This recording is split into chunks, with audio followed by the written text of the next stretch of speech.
Welcome to the T4TCS podcast and YouTube channel. Please take a moment to like, subscribe, and provide your feedback in terms of ideas and topics that you believe are related to T4TCS. We would like to take the time to let our viewers and listeners know that the information discussed here is not to be interpreted as a clinical approach to trauma and psychology. T4TCS was designed to provide insightful information on topics related to post-traumatic growth, finding solutions to somatic healing through a mind and body connection that works for you. It also serves as a platform for members from various communities to learn about positive effects of a trauma-informed approach to self-defense and martial arts training. And now, take the time to enjoy the show.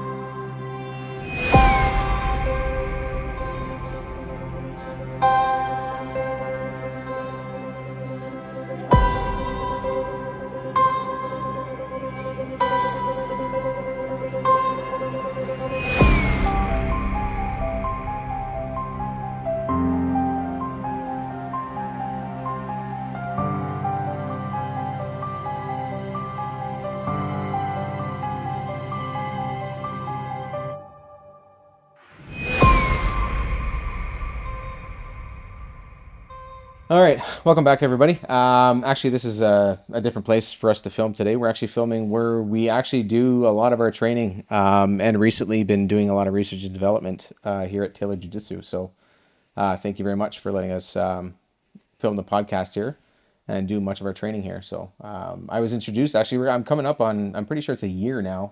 That's fast. That feels like it's gone by so fast. I think it's a year now that I've known you, Yeah, right? yeah, pretty close, give or take. Well, pretty cool, actually, yeah, because it was, I started looking for extra training, MMA trainings, like MMA style stuff, self-defense stuff that I could blend into the style of jiu-jitsu that I had. I'm pretty sure it's about a year now, so that's pretty cool. It's awesome, yeah. Another cool thing, T4TCS is completely official. We've signed and we've come to an agreement, so, cool. Cheers, guys. Thanks. One of the other things, and another thing to add on, is that we got some merch. So we're all wearing the hoodies here. Yeah, they did a great job. Thanks, Stephanie Leon, my wife.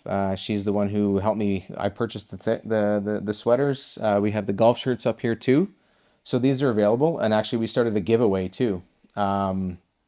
So there's a few rules on it. If you take a look on our Facebook page and Instagram page, we have a sweater up for grabs, and we have a water bottle like this up for grabs. Just follow the rules on the Facebook page. Share it, like our page, follow us if you want. Subscribe to the articles and the blogs, and we'll pick a winner just before the Women's Self-Defense Seminar on November 30th. I believe it still is. Yep, November 30th. Yep, and it's actually going to be here, so you can see a little bit about what the dojo looks like from the other side, on the other side of the camera. It's going to be a great time. We're still, again, working through what we want to really highlight with that program in that seminar. So it's really good, really, really good. And we got a lot of feedback from people that were actually, that are helping us out with the research and development too. So it's great. We're very excited. And it's also official that T4TCS, myself, we're going to be going to Alberta in May for the Alberta Community Crime Prevention Community Community Crime Prevention Association. We're going to be talking about some trauma-informed approaches to de-escalation, some of the things that law enforcement and other first responders can do to assist them with respect to incidents and post-incident stress management as well. So that's amazing. That was a signed deal, and that's going to be happening next year in May. So we got a lot of really exciting things happening. I wanted to talk about some of the stuff that we were sharing a little bit earlier today, and it kind of bridges off of our discussion from the last podcast. And we were talking about, when the conflict is over in terms of, whether we have to defend ourselves or we witness a violent event. When that's over, it's never really over because there's still some trauma that's sitting there. Yep. One of the things that we were talking about earlier today, and you shared one of those awesome videos, so hopefully maybe we can plug that one in there on YouTube too, so that they can see what we're talking about. And I had an interesting, I think Mark, you talked about it once as well. I had an interesting event happen with my kid at school where I was worried about the repercussions in terms of my child defending themselves during an incident. But when I spoke to the school about it, they actually said that my child actually handled themselves well. And they told me, keep doing what you're doing. And it completely threw me off. It's like a one in a million thing, really, when we think about what's going on right now and what has been going on. And I get it. We don't want to condone violence, but we also want to understand that somebody that has a resolve to defend themselves and get to a state where they are okay with violence, there's something commendable about it. But understand that there's also doing the right thing comes with some consequences that we have to pay a price. And that was part of the message in the discussion that we were having. In that I think it dovetails nicely in terms of the trauma, because we can do what we think is reasonably right in the circumstances, i.e. defending somebody who's being beat up, somebody, let's say, for example, that we walk by chance who's being sexually assaulted. And we have that resolve to do something about it. But with that action, not only comes the trauma side of stuff, but also comes the other repercussions, the legal implications, the things that are going to affect us long term. And so the message is pretty good in that although we're doing the right thing for the right reason, there's always going to be, most of the time, I should say, a small price to pay for it. And I understand that message. I just want to get your take on it. I know you shared that video, we talked about it, but for the viewers and the listeners and stuff like that, I want to try to expand on that a little bit more.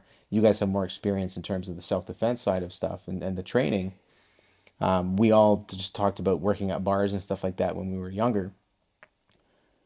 What's that like for you guys in terms of that? Like, I mean, I know I have done it.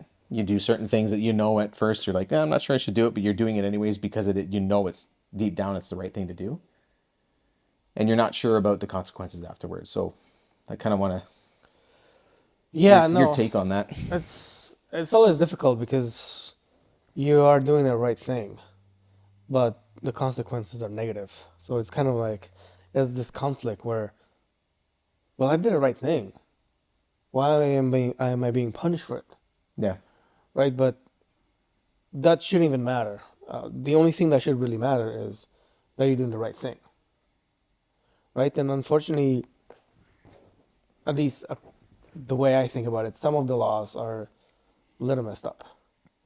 Because, I mean, if someone, for example, attacks you or attacks somebody and you defend that person, uh, and you go to jail, Mm.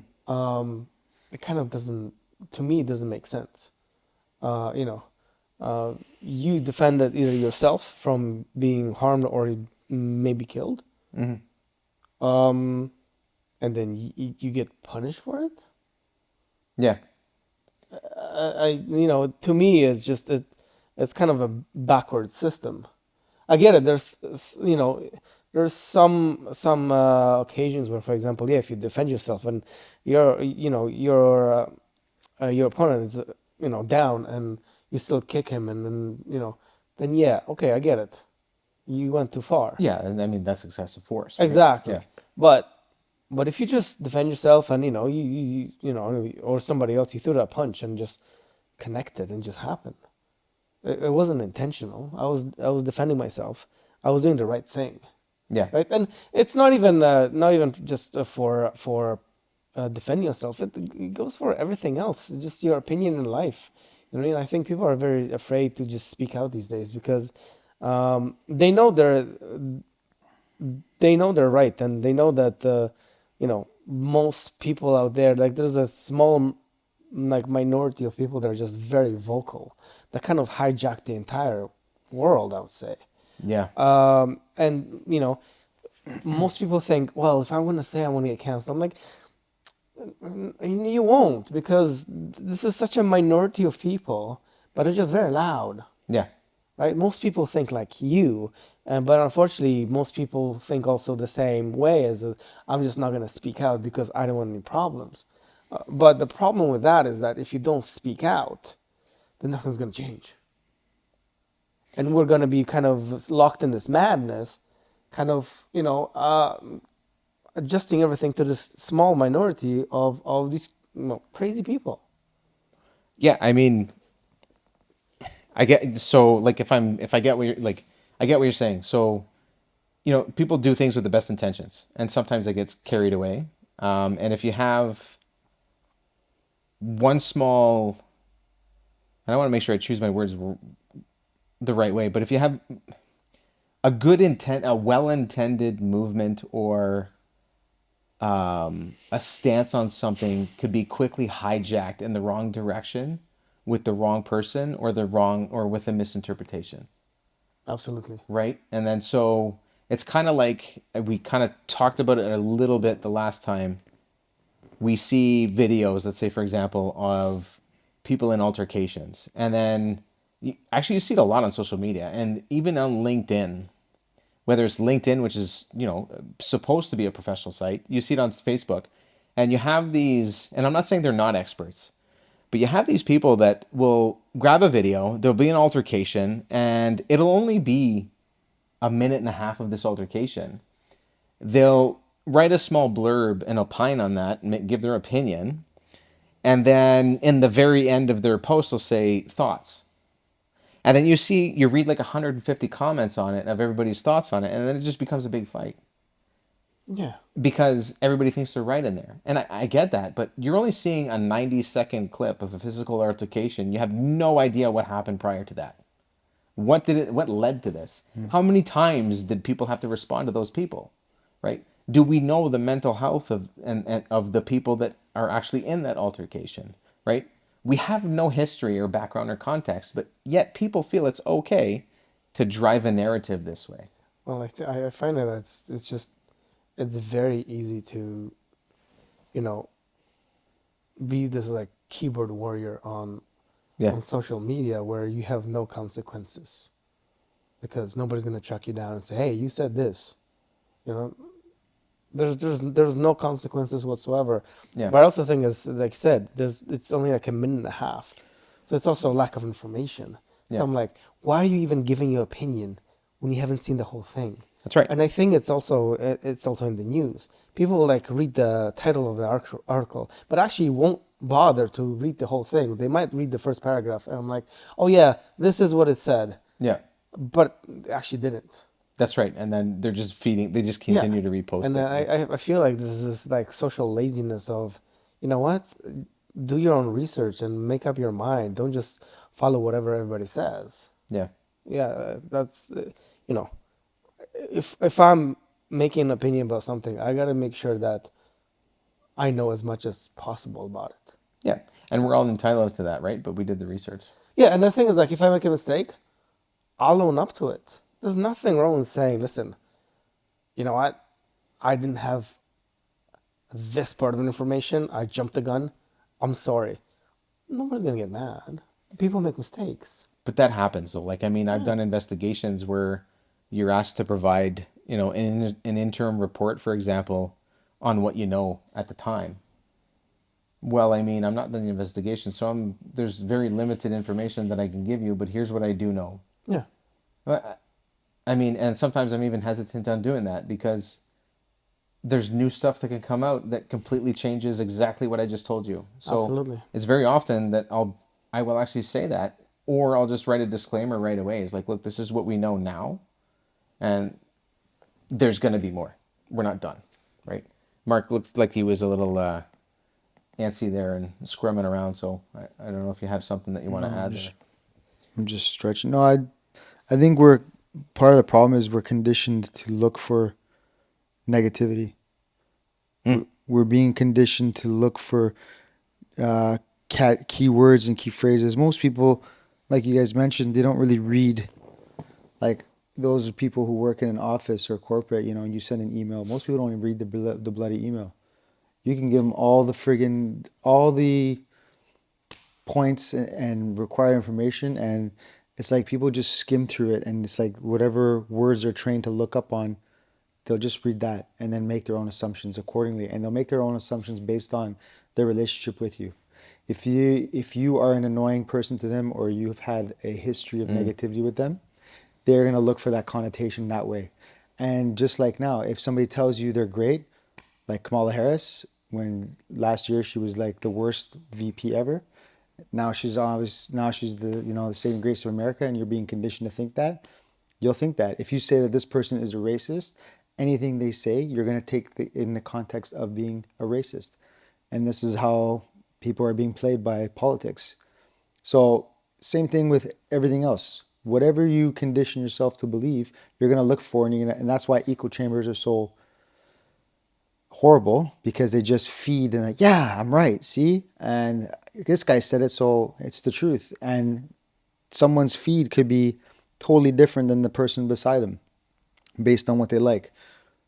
I think social media is nothing more than a new drug that it's like fucking heroin or crack when it hit the scene and just messed up the whole social structure of communities. And that's exactly what I see is happening digitally. That being said, worrying about what the repercussions are, that's hard, because if someone breaks into my house, I'm not thinking about that. I'm thinking about the safety of your family. That's it. There is very minimal things I'm going to be thinking about. The outcome is not going to be one of them. I don't even know. I don't think I'll even fathom that. I don't even think I'll fathom future or the past when you are that engaged in that kind of a traumatic situation. The only thing that exists is that moment right there. And that moment can feel like it's in fast forward. It could feel like it's in the freeze. It could feel like it's happening in slow motion. But I don't think anything other than that is existing at that moment in time. There's too much stimulus. There's too much going on. And if you're thinking about the outcome, chances are you're not going to survive that attack. Case in point, I mean, that's some of the stuff that we talk about and that we train with, right? We're thinking about situation awareness and all this other stuff. But you make a good point too, is that biases play a big role in how many people will actually, it will cause many people to not have action, or it will cause inaction in a situation because they're afraid of what the outcome is going to be. Yeah, things are suppressed. People get punished for saying certain things or standing up for certain things. I mean, if you want a case study, COVID is the biggest case study. And that might be a word we don't want to use. It can get us in trouble. I don't know. I'm not saying anything. Limitations on it, maybe? Yeah, I'm not saying, like, I'm not going to get into it, but we all know. We all know. But anyway, like, look at that. And that's in the most recent, that's what, like 2 years ago was the tail end of it. We're still living with some of this Aftermath, 100%. But like, you know what I'm talking about? Yeah. I know I have I know I have trauma that came from there. Yeah. COVID like shattered whatever I thought my world was, my social, my friends, all of that shit. I felt like somebody, like in the movies, or like a person's a vampire, and then when you kill the head vampire, like all the people, they're not vampires anymore. Like the curse gets broken. That's to me how like COVID felt. Like when COVID exposed how politicized and corrupt and how easily people were swayed just by fucking what they saw on TV or certain celebrities did. And how people just like, yeah, and fucking families don't see each other during Christmas, or neighbors call the cops on people. Like, it fucking just like... It definitely... Oh, man, it drew a line. It definitely drew a line. And it was extremely polarizing. And... sad. I'm not sure. It's not a subject I don't think we should talk about extensively. No, but I think get the idea. 100%. And I think that's all I'm trying to establish. Put a force. And when we think about the mental health thing, and I'm actually gonna play on that one, because how fair was it? Right? There was certain classes that if they had the money, they can get their. I really don't want to sound this way because I don't want it to come off in the wrong way, but it just didn't seem fair. And if you look at the statistics in terms of the force multiplier that it put on in terms of mental health crisis moments in the communities that touched absolutely everyone, it was devastating. Yeah. And how did it seem fair when not only was COVID happening, but we had earthquakes that were shattering both sides of the countries while wildfires were burning, literally burning the candles at both ends of this place. So you have people that are like, stay in place, shelter in place, do all this other stuff. No, you got to evacuate your home, but I can't be within 6 feet of this other people. So how do you control that kind of environment? And still, here's what's going to keep you busy. Instead of mobilizing the community and using individuals to help out that are healthy within reason, we're gonna make sure that you stay. We're gonna keep you at home, keep you safe. And I get it. There's some measures that maybe needed to be in place because they want to reduce the the spread and all that other stuff. And I understand everything from every angle. But the thing that really got to me from that moment, and then we'll get back to the other subject matter, but I think this is important to talk about. There were certain people that could work and live their lives and made even more money. Deemed essential. And yet, and I remember I was doing inspections in the construction industry at the time. So thankfully, I was blessed. I was able to work still. Yeah, I was lucky. I was working. But one of the things that I found, and I tried to drive home with individuals that I was working with when they were talking to me, is they're building houses and subdivisions that people bought these houses a year prior to this event taking place and shutting their businesses down. Now they have a mortgage they can't get out of. They don't even know if they can afford the house that's being built for them. There's people moving in next door that now are watching the people moving in the houses in a community where it's a living community. They're still being the subdivision is still under development. They're stuck in a home and they're watching all these construction workers go in and out of the house. No masks on. Yet across the street, they're worried about being able to pay their mortgage. So how does that stress, you can imagine the stress there. In addition to that, we can still watch TV because guess what? Actors still get to do what they're doing, right? Athletes still get to do what they're doing. Sweat all over each other. Breathing face to face. So I understand how that was unfair. And truthfully, I stopped watching sports really because of that. Because I didn't think it was right. Yeah. Right? I understand the whole microbiology side of things. I get it. But you can't have, that's not cool to do. You can't do that to people. But that's where we are today. And this is where we are right now. Is that people that do speak up,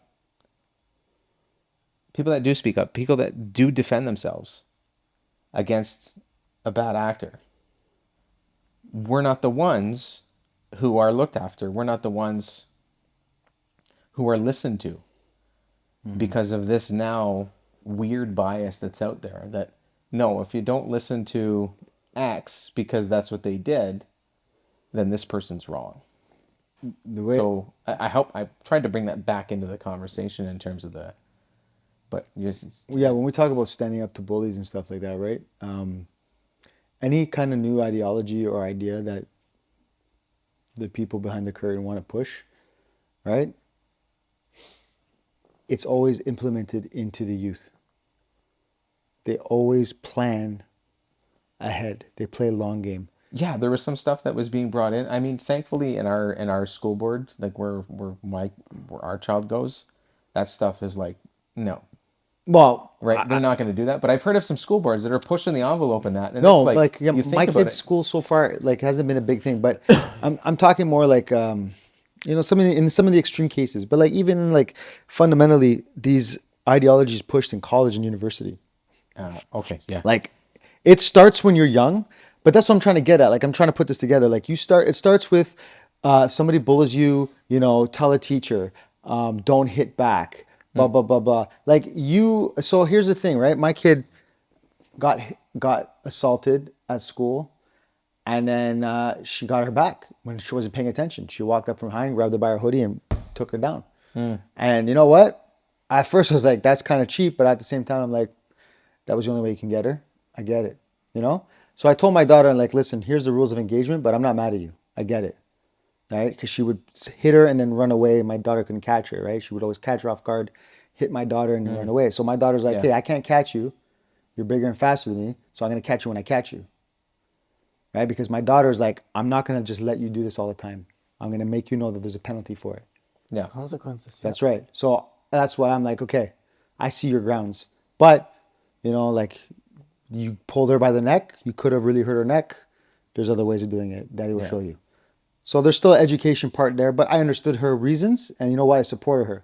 And the thing is this, if we start to teach our kids that they are not allowed to hit back, but wait a second, why isn't the fucking perpetrators being punished? Because guess what? They're not following the fucking rules. But that's the thing, is that it happened to me in high school. It's like, I defended myself. I get suspended for 3 days. You didn't see what that fucking guy did to me, but you saw me cold cock that person in the face. But Perception. you didn't bother Yeah. taking that person to the office and asking them that question. And that's what I'm saying. So if we teach our kids this now, right? That's the kind of shit you're programming them from a young age to just take it. Right? And I'm sorry, I'm a father of 2 girls. I don't want them to think that it's okay for somebody to hit them and then just take it. But that brings me to the next, this is a perfect dovetail into the rest of the subject. Where, by evolution, this is happening, right? Good. I get it. You know what? You should probably still tell a teacher, right? Because by rights, they're in a safe place. There's a safe place. There are legal requirements that Yes. that place has. And that's where I was getting at. Like, They have to take care of it, and your people need to be safe. If they But- don't do it, then guess what? yeah, Consequences. but because at the end of the day, you know, as a parent, that you are teaching them the right thing by saying, because as a father, right, our job is to protect our children. However, in doing that, we also have to show our kids how to protect themselves, because your job as a parent is to prepare your child for the day you're not here. How do you survive in the world? I cannot coddle you. Well, even the day that they leave home. Well, that's what I'm saying. But Exactly, yeah. so you have to give it to them. Now, I don't give a shit, and this is where people need to, and this is where it ties to COVID. There's gonna come a time where you have to make a decision.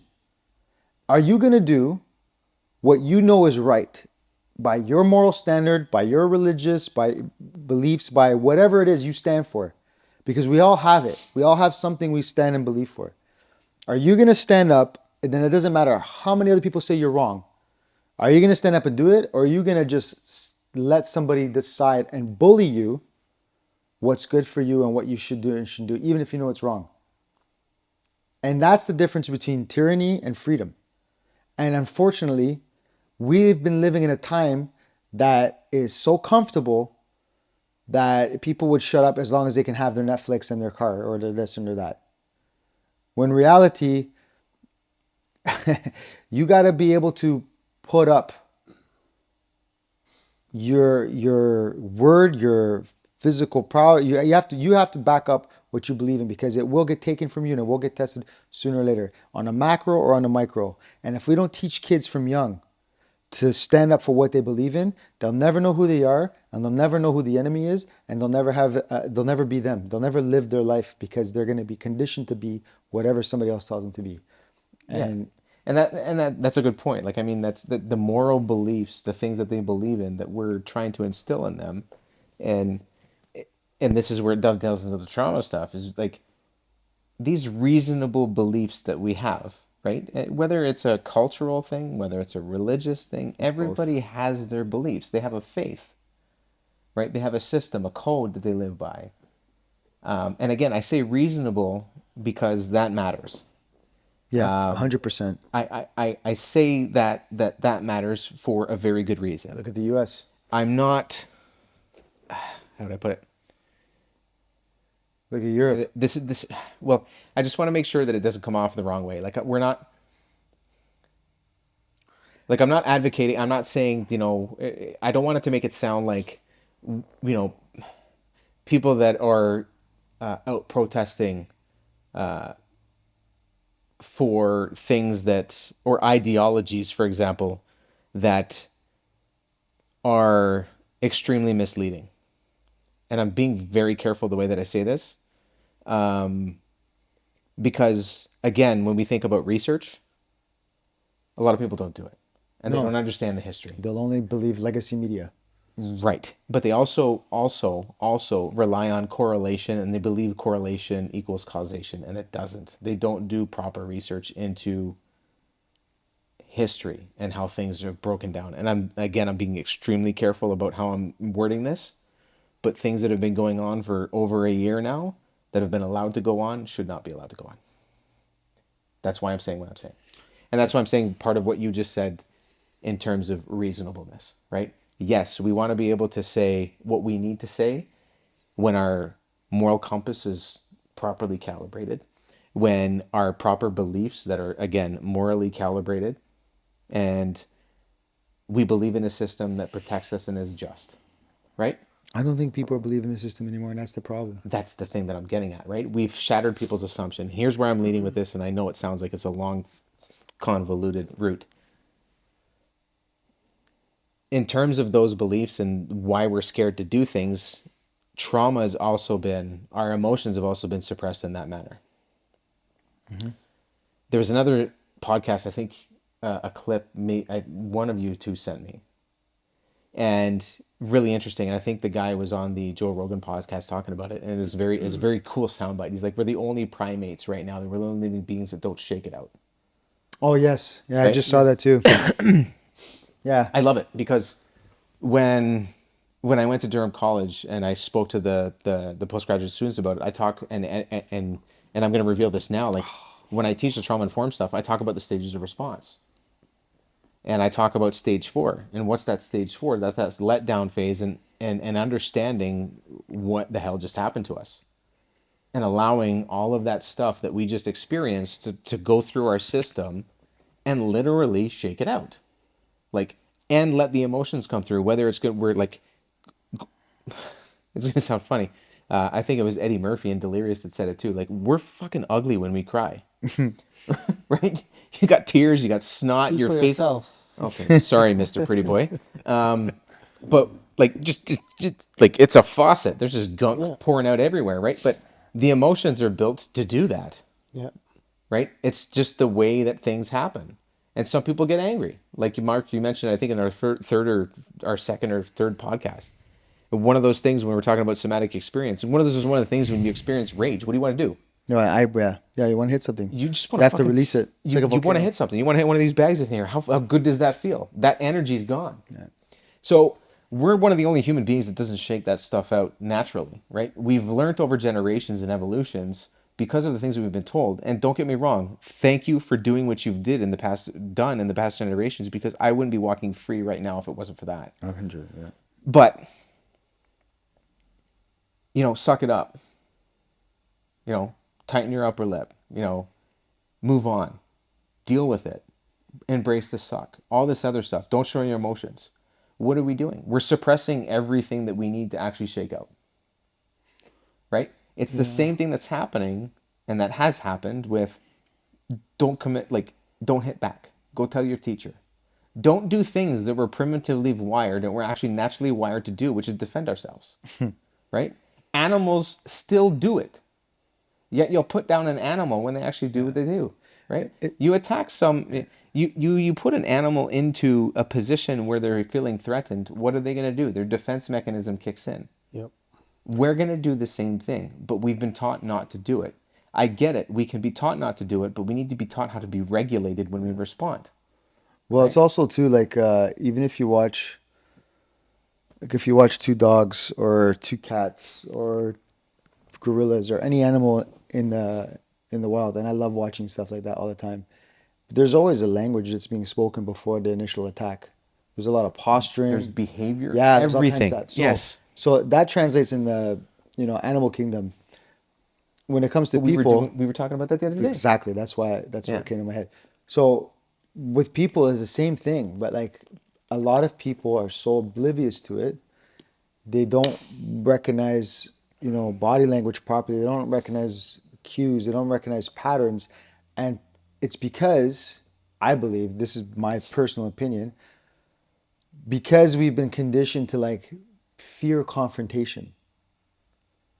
When we fear confrontation, like I don't know about you guys watching, depending on how old you are or young you are, but like when we were kids, my age, and I'm 44, like when you were at the park and you had an altercation with your buddy playing baseball or something, you know, there was the tone, the yelling, the verbal jabs, the getting in each other's face, the swearing, the insult. There was like all this build up before, and then Yeah, there the was typical like yeah, there two was hand shove. so Yeah. there was a lot. There's a lot that happens prior to that punch being thrown.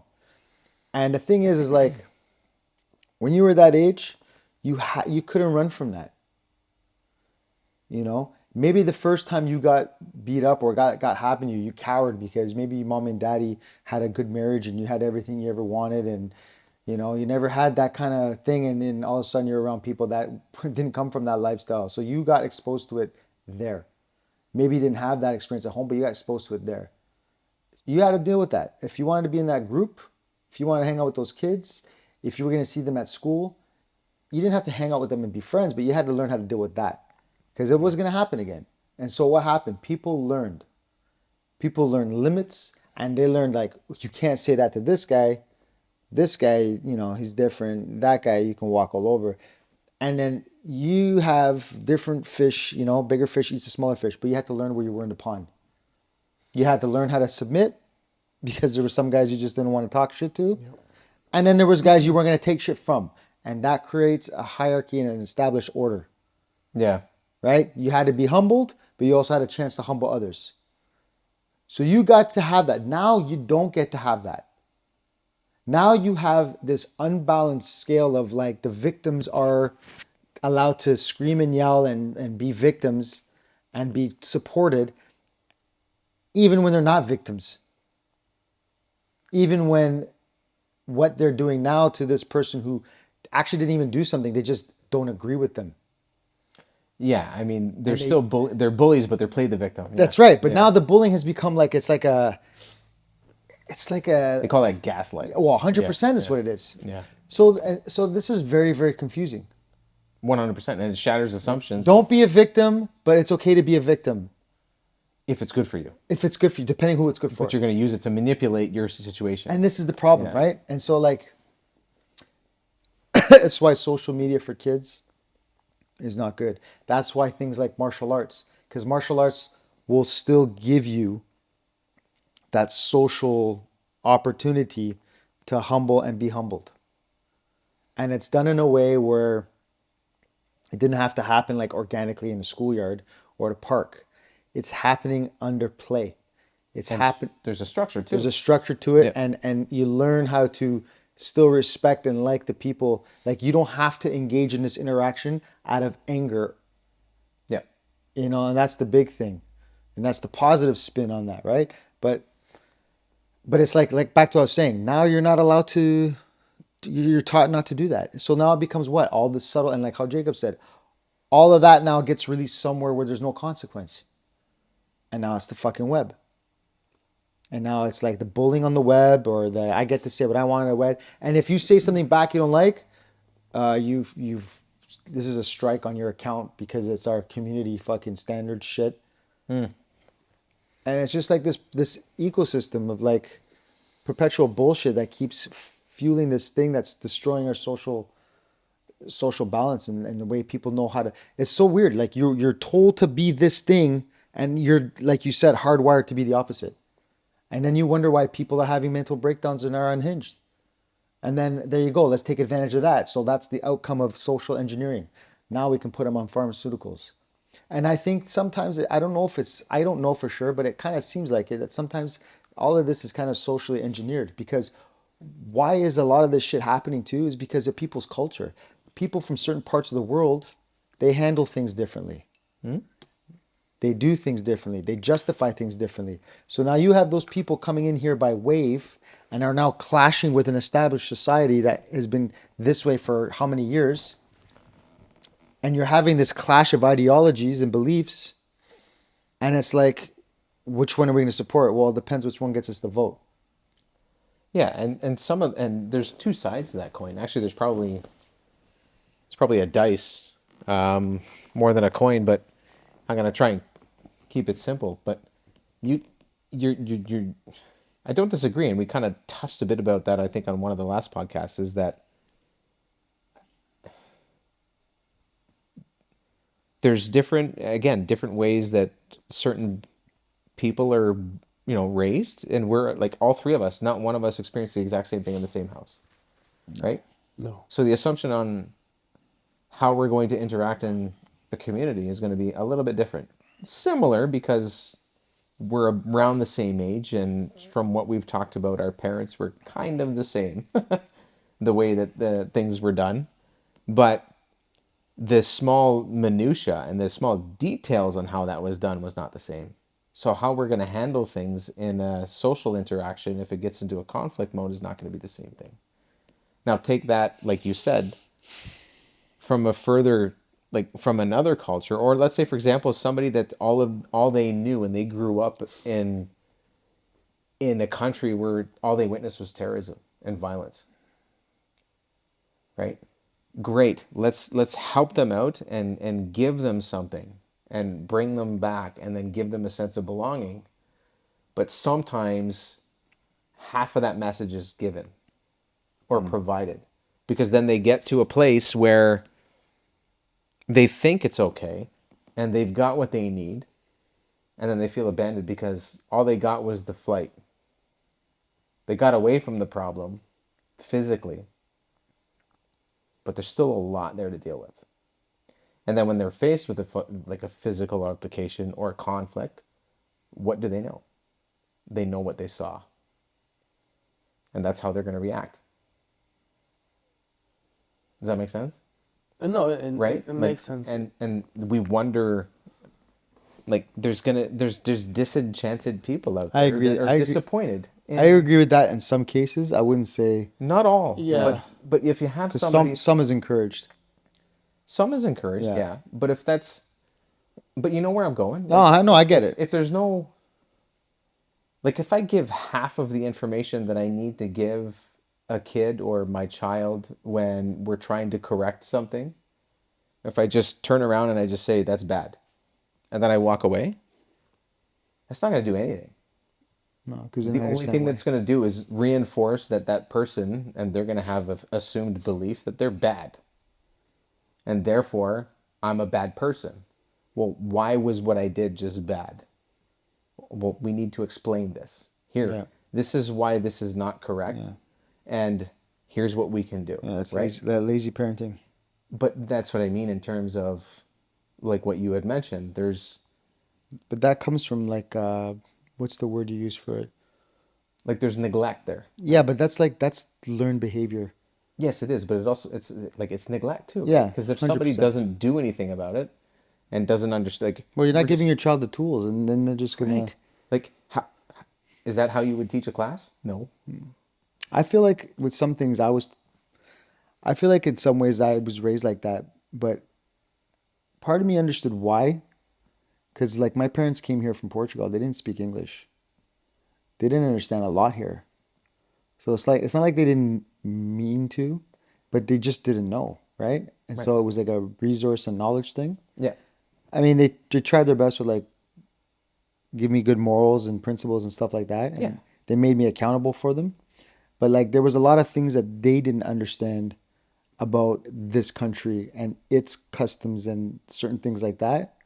And when I wanted to experience them as a Canadian, it was kind of like, no. And I felt always wrong They for were having, scared, right? of course, but Yeah. that's the thing.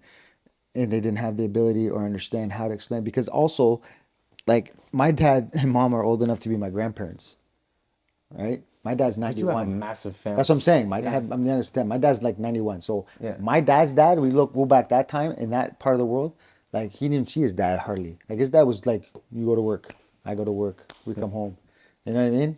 So it wasn't that kind of like, it was more of the, men don't cry, don't do this, don't do that type of thing, right? Suck it up. So like he didn't know how to share that. And then I'm so far removed from like, this guy had me when he thought his child raising days were over. And now I'm here in a different country. And my kid, imagine, I think about this. I'm like, Imagine I moved to another country and I raised my daughter, and as she grew up, she was more proficient and spoke more regular in a language I didn't understand. Yeah. I would feel like, yes, I can still communicate her, but like there's this whole other part of her and this whole other way of interacting that I am not aware and I can't express with her. And you feel like you're not the one who actually taught her. Exactly. Yeah. And I just feel like, like it's just a weird feeling. I think about that. I'm like, and so now my kid is now more efficient in this world than I am, but yet they're the child and I'm the adult. Yeah, but that's kind of a positive evolution. If you look at it that way, Yeah. because some people don't. But I kind of think that's kind of where we were going, right? Is like you had positive reinforcement, right? You had accountability that was given to you. Yeah, for some things, in some respects, yes. Yeah, but I mean, they did what they could in a reasonable circumstance. And that's why I love them right? to this day. Yeah. Two parents, 10, what was it, 10 kids? 10 kids.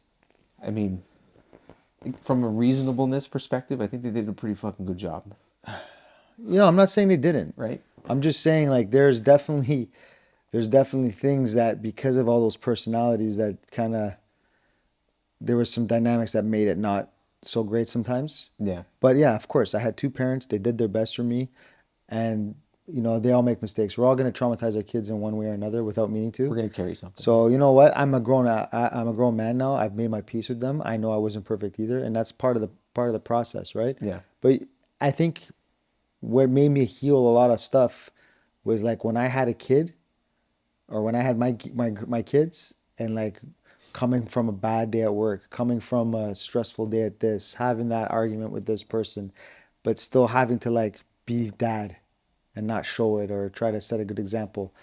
I can understand now, like, oh man, he was tired, he was going through this, and he was still dealing with that.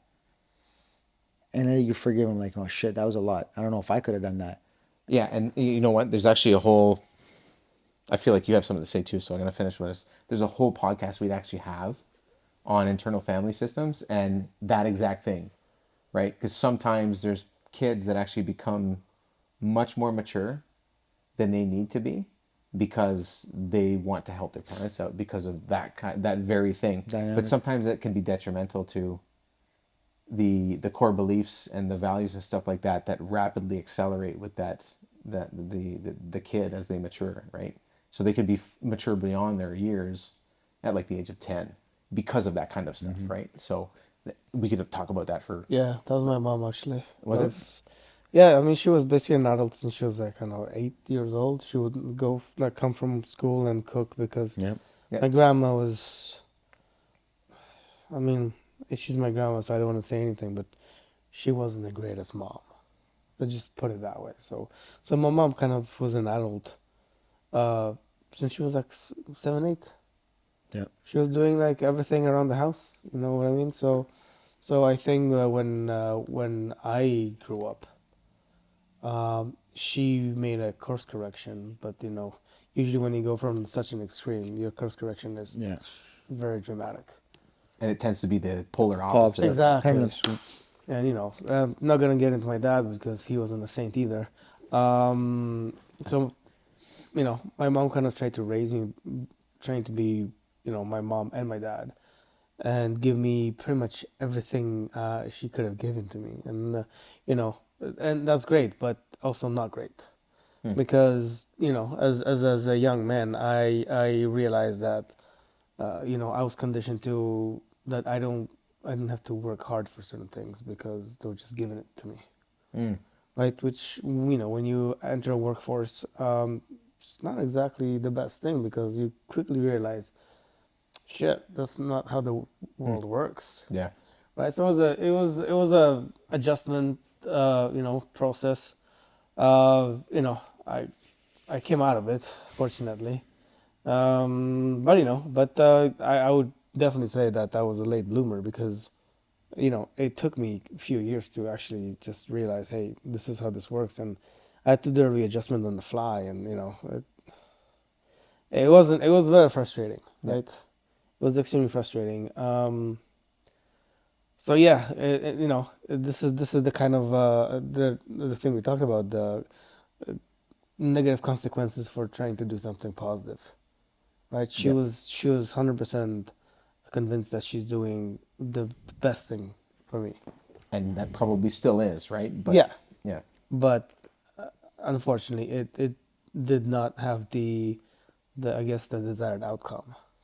yeah. I'm gonna plug in. There's actually a saying for that. It's called the Cobra effect.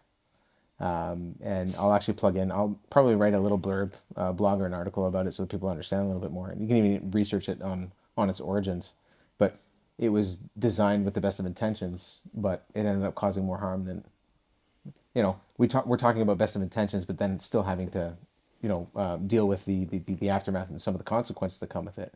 But this was like an exponential increase of negative effects. It was just like people were using it as a money grab in terms of like the Cobra effect thing. Yeah. So anyways, I'm not going to get into that, but that kind of happens sometimes too. So we talked about the, like, how that can have, how doing the right thing for the, or doing the right thing for the right reasons can have some of that negative impact, some of that conditioning and stuff like that that's there. And it is, if you listen to or read like Gabor Mate's book, When the Body Says No, he's got another one too. I'll plug some of those in as well, and you can see them on our website. But many of the people that study trauma and understand the connection between the mind and the body and how the body stores this information and these experiences, how to put it, they know that there's a connection to stress. Like stress, the body stores stress, the body says no to stress, the body says no to toxic culture. And we've conditioned ourselves to just be this way and accept it. Because there was this belief that the mind and the body were not connected together. And now there's a belief, there's an understanding which has been there for a very long time that no, they have been connected for a very long time, and they are. So we store that stress. What's going on right now is believed to be a result of that suppression and that negative evolution of, don't do what you were primitively or hardwired to do. And we're seeing the effects of that right now. And sadly, that's going to affect, generations. And hopefully we can pass that positive message along saying like, look, it's cool to be upset. It's cool to be scared. It's cool to be, it's okay to cry. It's okay to let your emotions, just do what they need to do. But understand that it's probably not going to be the last time. I think you and I were talking about it a couple of days ago, Mark, and you just said it even now. We can try as much as we can, and you just talked about it too, is like you can have a heavy course correction and try and do everything that you can not to have any trauma affect your kid or even for yourselves, right? I see it in the line of work that I do in terms of consulting too. It's like, no, we want zero shit to happen.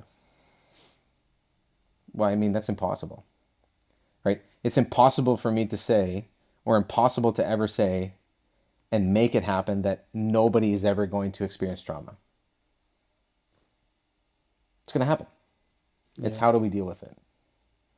And how quickly. Right? Can we resolve it right away? Yeah. Are we going to resolve it in the right way? Yeah. And again, do we use medication? Do they have to? Sometimes, like what Carl was saying in one of the other podcasts, sometimes they need it to get them regulated. He used the analogy of the life jacket. Yeah, sometimes you need it, just for a little bit. Yeah.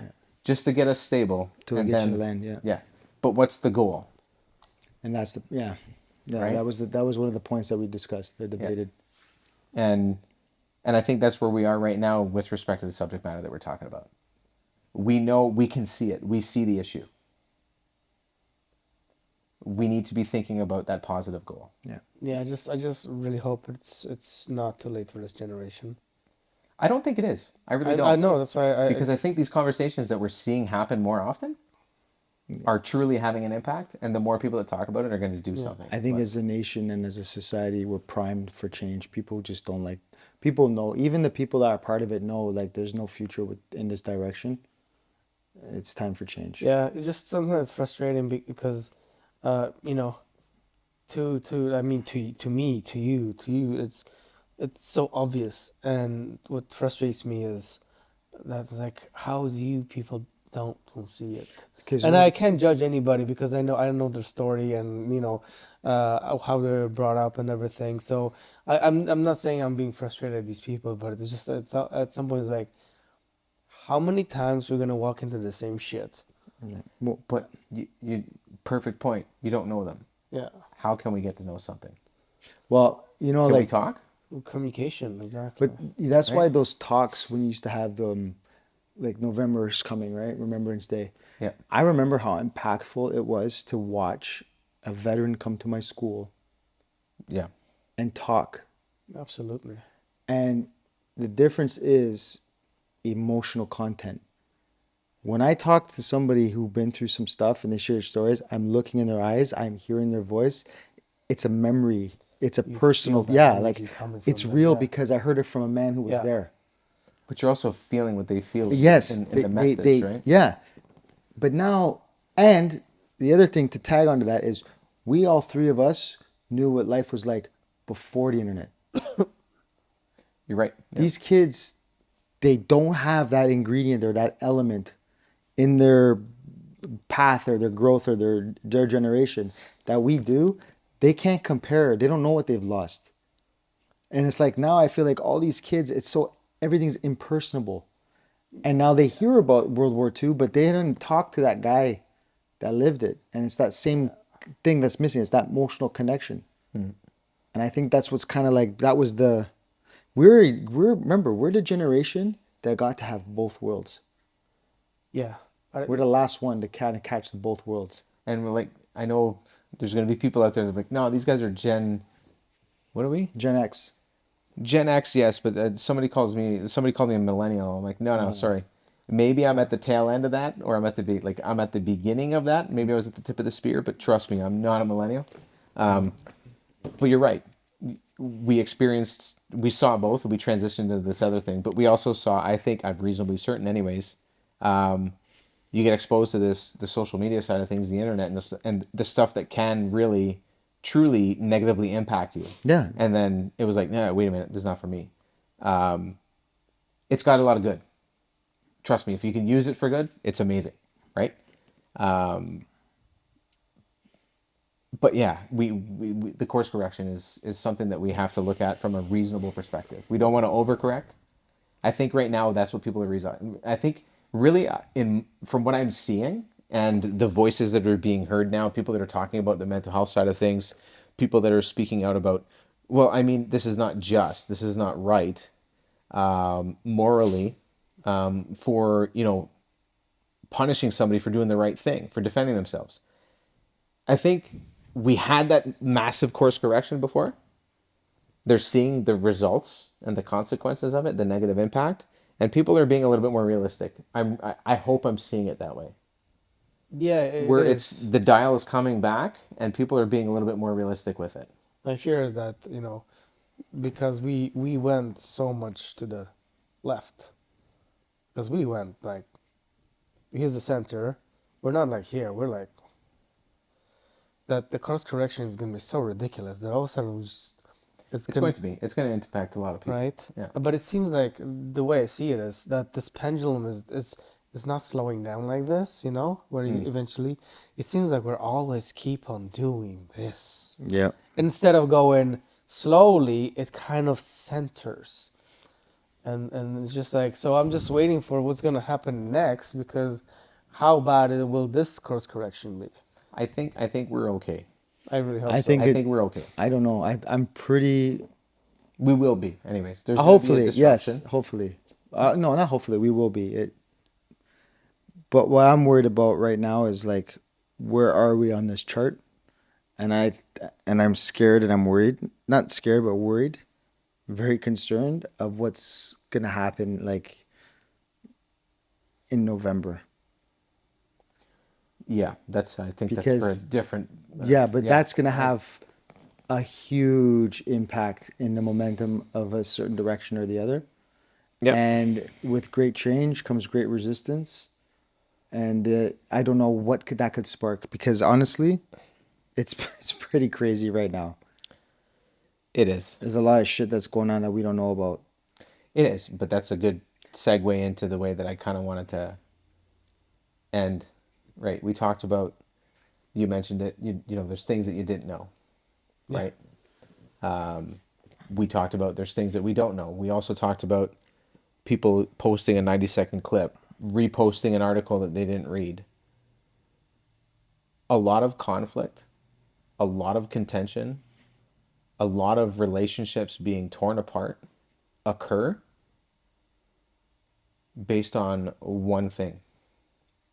A lot of misinterpretations occur, and failed de-escalations happen because we forget that the power of words and a really good, meaningful discussion and conversation can have. Yeah, so And asking questions and keeping egos in check, keeping that bias in check. Like you mentioned, if I turned around, or if everybody before I joined here and you guys did your research or you talked to somebody, it was like, how's that Eric guy? Like, you know, he seemed pretty decent when he was in here. But I heard this rumor that that he wears thongs, and I don't really want to spar with him. I don't wear thongs, okay? But it's just something that came out of my head. It just fell out of my face when I said that. But it's gonna hunt you forever. it will. You can put a little Don't emoji worry, there. hashtag. But that, right then and there, I'm just talking about it. That is going to be something that somebody's going to have in the back of their brain Yep. whenever my name shows up, right? A bias has been created. Yeah. So now, instead of acting on asking a question to find out a little bit more, to find out the truth behind this and going to the source, they're going to be like, hey, did you hear about this? Did you know that's true? Right? That's where that stuff starts to happen. Yeah, but yeah, honestly, so this, like on a small scale, this can be very easily corrected. The problem with today's world is that it's really hard to find real information because we're so overstimulated. Because people do their research on Facebook. Yeah, but the thing is, not even that. Even if you do your research, there's so much shit out there that's just pure bullshit. There Like is. when you start looking into, well, I want to make informed decision, you are hit with everything but the kitchen sink, and you're like, I am so fucking confused. You know what I mean? And No, you're not wrong. The reason and the thing is like, for me, that's fine because I will take my time. Because like you said, we lived in that generation when we kind of started without having all these things. And we actually knew how to live in the moment. We knew how to take our time. I think we're way more patient just because we didn't have all this. You know what I mean? When you wanted to get information back in the day, you went to the library. You know what I mean? Right now, it's click, A library click, is a click. place where they have books. Yes, for I don't exactly. think people that don't read books. I are didn't mean to watching come this. off that way, but So, really there are books there. So I'm saying that we had that inherent patience. Yeah, it to wasn't. look for It wasn't a things. click. Exactly. Google. And these kids these days, they just kind of like, fuck, 5 minutes. Oh my god, I spent so much time on researching this. 5 minutes? Well, yeah, you should have seen the internet back then when it was dial-up. Oh, And that's the thing that scares me about AI, because now it's like AI, write me an essay about this, this, and this, Boom. and boom. I mean, yeah, the AI is It's not- cool, but like recently I did some cool stuff with it, but you'd be... It's scary. I wish I could... I think I still have some of the history when I was doing the prompts and asking it questions to do things. Wow. You should have seen the stuff it came up with. Man, I was baffled. I was like, no, that's not what But I... AI is it's like It's the taking learned all your behavior. Yeah, it's all your thoughts and it's kind of like it's got these algorithms set up that if you think this, kind of like how a psychologist can kind of ask questions and kind of figure out what drives people. It's like they take this information to you and then just like fucking simulate that. yeah, but that's the thing. You don't know who's writing the algorithm. That's so the it's problem. an AI, but it's an AI with an agenda. Yeah. Why? Because it's not actually neutral. Someone wrote the code Yep. and wrote within the code a certain bias. Therefore, you're actually not getting the real information. Although this thing is brilliant, knows everything, it will put a spin on it because it was told to put a spin on it. Yes. It's the best summary creator ever. But that's my point here, is that bias what we think is not what we know. Yeah. And Stephen Covey, and I'll plug this book into, I'll put it, I think it's on the website, but I'm paraphrasing like crazy his saying, but he says, we judge ourselves based on our intentions and others by their behavior. Right? What he means by that is that I know what I'm going to do because I'm thinking about it, and that's what I'm going to do.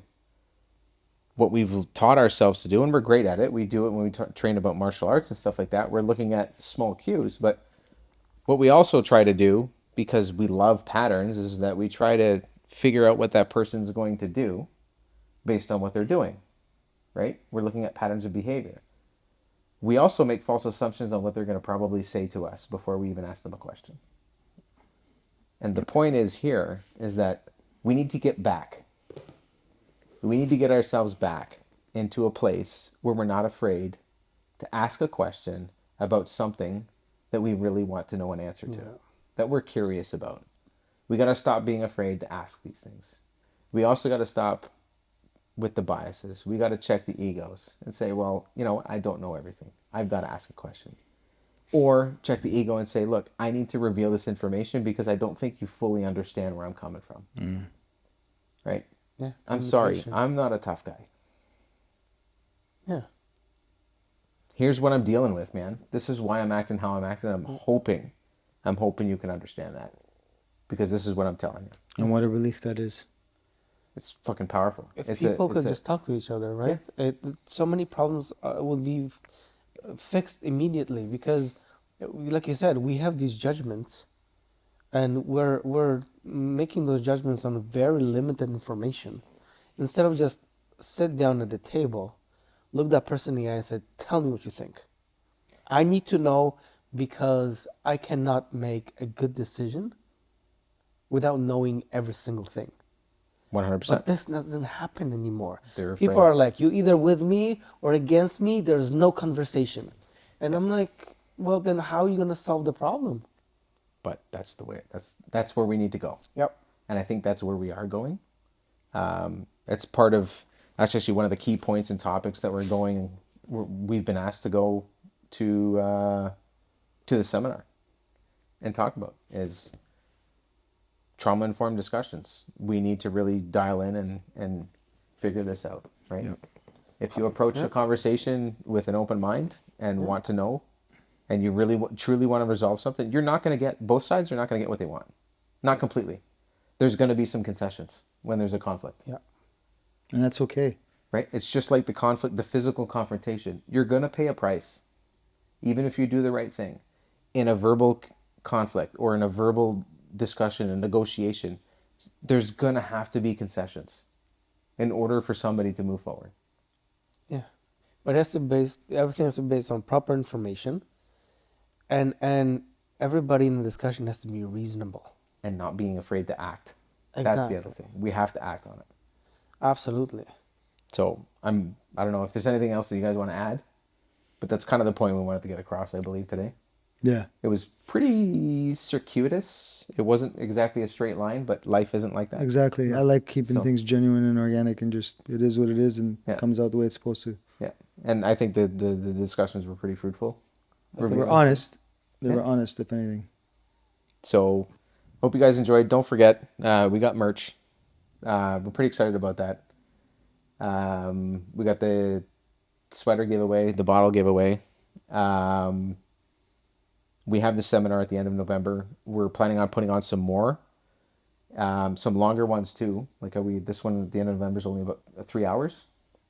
Yeah, and that's just that doesn't even cover the whole trauma-informed proper program that we do have. We believe with Eric's education and what he's bringing to the table, and what Jacob and I can provide as far as the physicality stuff, but I think, and I do really believe that we have some unique exercises that are really, I think people are going to find useful when it comes to sharpening and honing in on not just talking about.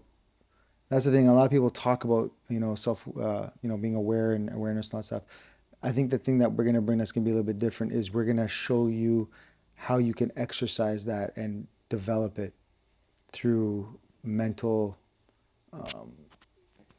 mental exercises that will affect you, how you think about things, but also give you a physical response as well. So I think that's the one thing that we want to push on this particular one. We're going to hyper Yeah. focus on.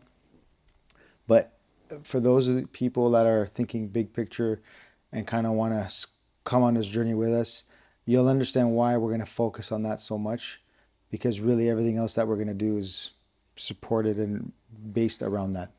Yeah, and I mean, I had a brief exchange with Joey on one of his posts today, and he was talking about like back in the day when he worked in the bars too, like the He's guys that got you had trained. stories, yeah. And one of his things was, to be succinct, it was like a real physical altercation is not like kata. It's not like drilling. It's not like going through the motions in the gym, in the dojo. It's messy, right? It's And wild. you're gonna forget a lot. I mean, we're pressure testing stuff right now. We're going through all kinds of stuff. I'm graciously being, I'm a test dummy, but I'm also loving it, right? I'm getting to put a lot of stuff to practice. So we're really pressure testing it. We're getting other people involved as well, kind of seeing different body types, different sizes, clothing. Like we're trying to test absolutely everything, but also under pressure. So things get messy, and we want people to understand that it's not a simple thing that to get out of an altercation, and it's also not over when the altercation's over. And that's what we're really trying to bring to the table, is to help people understand how we can help them grow afterwards, even, despite how negative that situation could have been for them. But we can help them grow from that. And the program that we have put together and that we're developing, which is pretty much, I'm pretty close to being done. It's nobody has that. Nobody's gonna have that. Nobody has, from what I understand, has it. So it's really great stuff. So if you want a little bit of an intro to it, November 30th for the women's self-defense seminars coming up. We want to do another one, I think, before the end of the year too. Yeah, you have a QR code on the website that they can scan on and Yep. register themselves. And we're going to start. We have it on the website. You could register right on the website if you want to, and we have this stuff on our Facebook stories and Instagram stories. So look out for that. Our Facebook page also has an event created for it as well, so they can register right on Facebook. Yeah, it's And LinkedIn. Actually, I have it on LinkedIn as well. There's an event created on LinkedIn. honestly, it's not expensive. I believe it's worth your money. It's worth the money to invest in yourself. I mean, people spend money all the time on silly things. Spend a few dollars and think of it as an investment, because by you taking part of it, you can you can take some good information away, especially what Eric has to offer. Like I said, I don't think a lot of people in self-defense stuff bring that aspect of it. So there'll be definitely, just on that alone, you're going to get some useful information. And on top of that, I believe with the practical, physical, and awareness stuff that we bring, it will make you think and it will change. I guarantee you. And not only that, you're helping us refine our skills by attending and supporting something that I believe everybody can kind of stand behind, because what we're doing this for is to empower people who have traumatic experiences in their life and don't have a way to get it out. So, I mean, if you're going to support something, support that. It's not us, it's us being able to help that. Yeah, and helping people stay in. One of the statistics, like it's not uncommon for somebody who's experienced, whether it's a woman or a man, however they identify, to experience trauma and seek a self-defense program, and then experience something during that self-defense or martial arts program that triggers them, and then they'll never come back, or they fear about coming back. One of the things that we bring to the table with respect to what we do is to help you overcome that and help you understand, or help that person understand, that it's not going to be like that forever. It doesn't have to. We can get by that, and we can overcome that and return a sense of control and that personal sense of control and agency within yourself, to feel confident again, to go about doing your thing and live your life forward. We're training in the present. We're going to get past that traumatic incident and that trigger, and you can live your life again. That's what we're doing. That's what we want to do. That's the goal, right? Build the community. I mean, like I said, it doesn't even feel like it's been a year, but I've known you for a year. We've been training together for over a year now, or about a year now. So it's a community, and that's what we want to bring. Any last thoughts? No, I'm good. Thank you very much. We don't have any Cheers. scotch tonight. Cheers. Cheers. Virtual scotch.